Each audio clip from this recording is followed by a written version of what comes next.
حضرت سیدنا عمر فاروق، سب بولیے رضی اللہ تعالی۔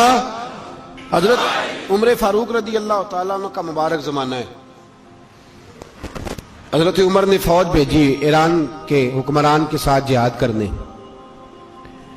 ایران کے بادشاہ نے 2 عیسائی جاسوس بھیجے، کہنے لگا ذرا پتہ تو کرو مسلمانوں کا رات کا طریقہ کیا ہے، میں صف بندی کراتا ہوں۔ وہ ساری رات صف بندی کراتا رہا۔ 2 جاسوس آئے مسلمانوں کی معلومات کرنے۔ معلومات کر کے جب واپس گئے تو حضرت عمر فاروق رضی اللہ تعالیٰ عنہ کے سپاہیوں کو دیکھا، غور سے پلٹے تو بادشاہ کہنے لگا کیا حال دیکھ کے آئے ہو؟ کہنے لگا سارے مسلح پہ بیٹھے ہوئے ہیں، جتنے گھنٹے ہم وہاں رہے ہیں مجاہدین مسلح پہ رہے ہیں، یوں لگتا ہے جیسے ان کا دنیا داری سے کوئی تعلق۔ اور کہنے لگے بادشاہ کوئی ایسی طاقت ہے جس کو وہ بلا رہے تھے، کوئی ایسی قوت ہے جس کو وہ پکار رہے تھے، ہمیں بھی وہاں کھڑے ہو کے محسوس ہوتا تھا کہ ہاں کوئی ہے جو آ جائے گا ان کی مدد کے لیے، کوئی ہے جو پہنچے گا ان کی مدد کرے گا۔ ایران کا بادشاہ کہنے لگا مجھے سمجھ آ گئی ہے، وہ جسم کی طاقت سے ہی نہیں لڑتے، وہ کوئی غیبی طاقت ہے جس سے وہ لڑتے ہیں۔ بھائی وہ غیبی طاقت بھی تو ہمارے پاس ہم نے ناراض کر لیا نا، وہ بھی تو نہیں نا، مسجد کا رخ بھی تو کوئی نہیں۔ اور میں نے پچھلے جمعے بھی کہا تھا، پھر کہتا ہوں، وہن ہو گیا امت کو۔ نبی پاک نے فرمایا امت کو وہ کیا ہے، دنیا سے محبت ہو گئی ہے، موت سے کراہت ہو گئی، وہن ہے۔ صحابہ کرام کو موت سے بڑا پیار تھا، موت سے بڑی محبت کر، ہماری طرح نہیں وہ کہتے تھے مریں گے تو منو مٹی، تو وہاں ٹھیک ہے عذاب قبر حق ہے، لیکن میں کہا کرتا ہوں سالوں کے بعد جو پردیس سے ماں کے پاس آئے، ماں اسے عذاب نہیں دیتی، اس کا ماتھا چوما کرتی ہے۔ اور بھائی جو رب کریم کی بارگاہ میں جائے گا تیرا کیا خیال ہے، گل سڑ جائے گا؟ مدینے والے حبیب نے فرمایا قبر المومن روضۃ من ریاض الجنہ، فرمایا میرا مومن جب قبر میں جاتا ہے تو اللہ جنت کے سارے دروازے کھول لیتا ہے، وہ تو اللہ کی رحمت میں پہنچتا ہے۔ کون کہتا ہے مومن مر گئے، وہ تو قید سے چھوٹے اپنے گھر گئے۔ کون کہتا ہے قبر میں عذاب ہے تو صرف عذاب ہی ہے، ہاں مجرم کو سزا ملے گی، لیکن مومن ہمیشہ جہنم میں، وہ بالآخر جنت میں جائے گا، بالآخر جنت میں جائے گا۔ اور کسی درویش نے بات کی، وہ کر کے چلے گئے، بر کمال ہی کر گئے، کہنے لگے دوزخ میں تو کیا، میرا سایہ نہ جائے گا، کیونکہ رسول پاک سے دیکھا نہ جائے گا۔ نبی پاک سید عالم علیہ السلام کے غلام تو دیکھو نا، ساری زندگی عمر فاروق، بخاری پڑھو تو صحیح، ساری زندگی عمر ہر نماز کے بعد کہتے تھے اللہم ارزقنا شہادت فی سبیلک، اللہ بسترے پہ موت نہ دینا، موت مجھے شہادت کی دینا۔ حضرت سیدنا مولا علی شیر خدا کرم اللہ تعالیٰ وجہ الکریم ساری زندگی کہتے رہے اللہ، علی نے میدان میں عمر گزاری ہے، اسے شہادت کی موت عطا فرما۔ او بھائی یہ تو شہادتیں مانگنے والے۔ حضرت امام حسین میدان کربلا میں کھڑے تھے، شمر کہنے لگا حسین تیری چاروں جانب موت ہے، تو آپ فرمانے لگے تجھے ابھی ہمارا پتہ ہی نہیں، موت سے تو ہمارا پیار چلتا ہے۔ اور فرمایا یہ شہادت تو ہمارا پیچھا کرتی ہے، پہنچ جاتی ہے جہاں ہم ہوتے ہیں، موت سے ڈر آ رہا ہے۔ مسلمان کا مرنے کو دل نہیں کرتا، ورنہ وہ اتنی بڑی کوٹھی میں کون رہے گا؟ مرنے کو دل اس لیے نہیں کرتا کہ وہ جو 6 کروڑ 10 کروڑ ڈالر لوٹ کے رکھے، مر گئے تو کھائے گا کون؟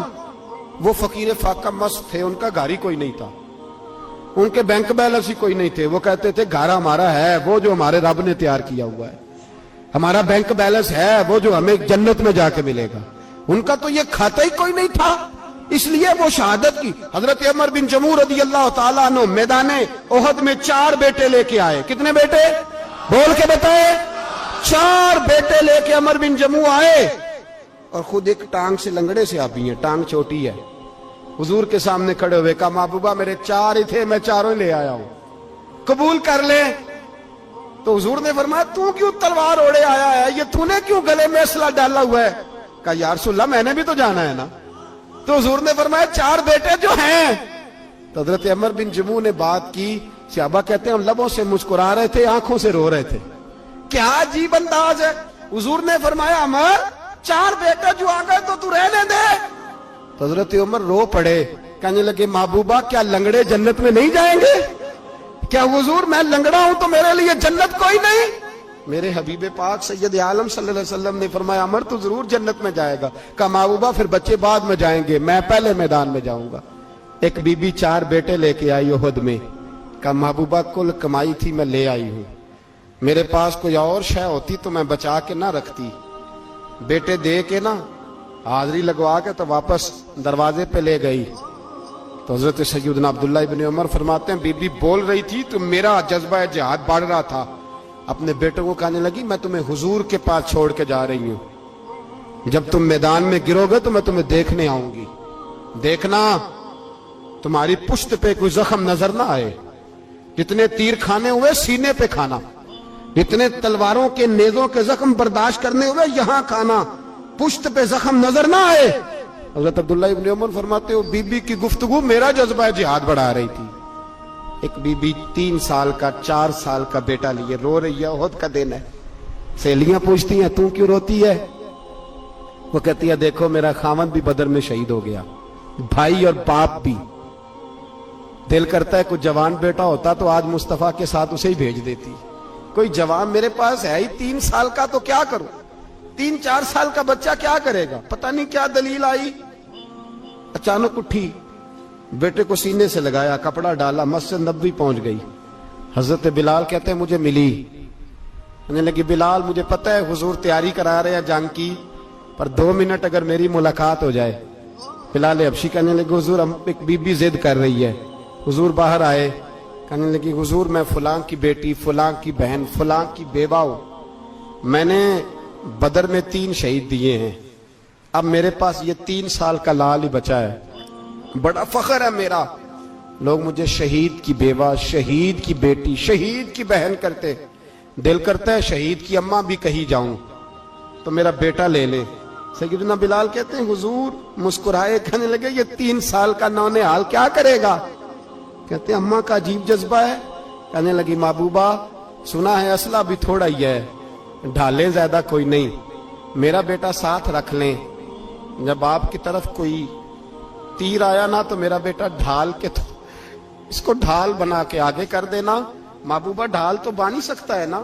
حضرت بلال فرماتے ہیں مصطفیٰ کریم نے فرمایا جا میں نے قبول کیا, قیامت کے دن بیٹا گھر لے جا, جب تیرا نام پکارا جائے گا تو شہید کی اماں کہہ کے ہی پکارا جائے گا, جا تو گھر لے جا. کہتے ہیں چلتے چلتے ایک غریبنی اور آ گئی, اتنی سی اٹی بان کی, اتنی سی.